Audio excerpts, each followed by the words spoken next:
In the scorching July heat of 1518, a woman known as Frau Troffea stepped into a narrow cobblestone street in Strasbourg, France, and began to dance erratically in total silence.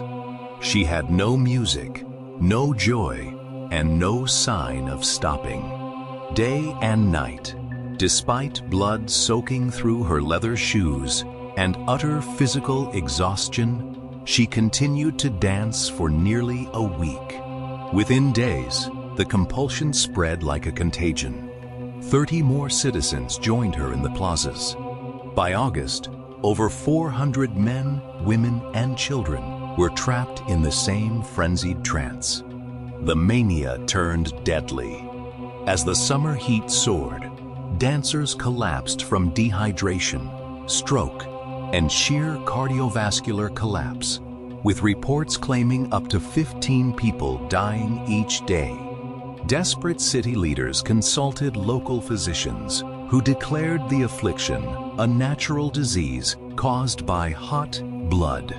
Their prescribed cure was catastrophic. They ordered the victims to keep dancing to burn the fever out. The city authorities hired professional musicians, cleared public halls, and constructed large wooden stages, actively encouraging the exhausted victims to dance around the clock. When the stage strategy only increased the death toll, terrified citizens turned to superstition, believing the population had been struck down by a curse from Saint Vitus, the patron saint of dancers.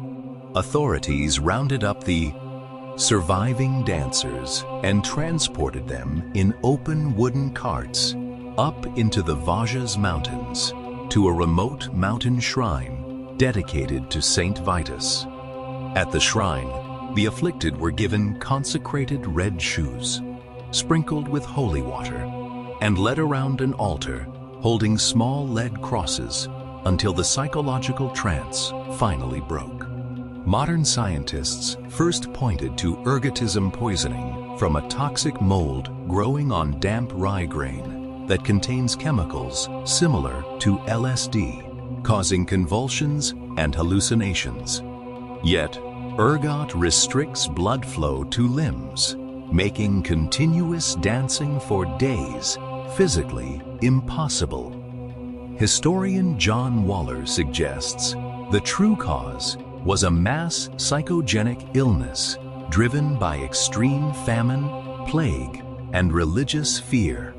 The Etenwobaidisherbai dancing plague remains a chilling testament to the power of the human psyche, revealing how shared terror and belief can overwhelm the body and drive an entire society to the brink.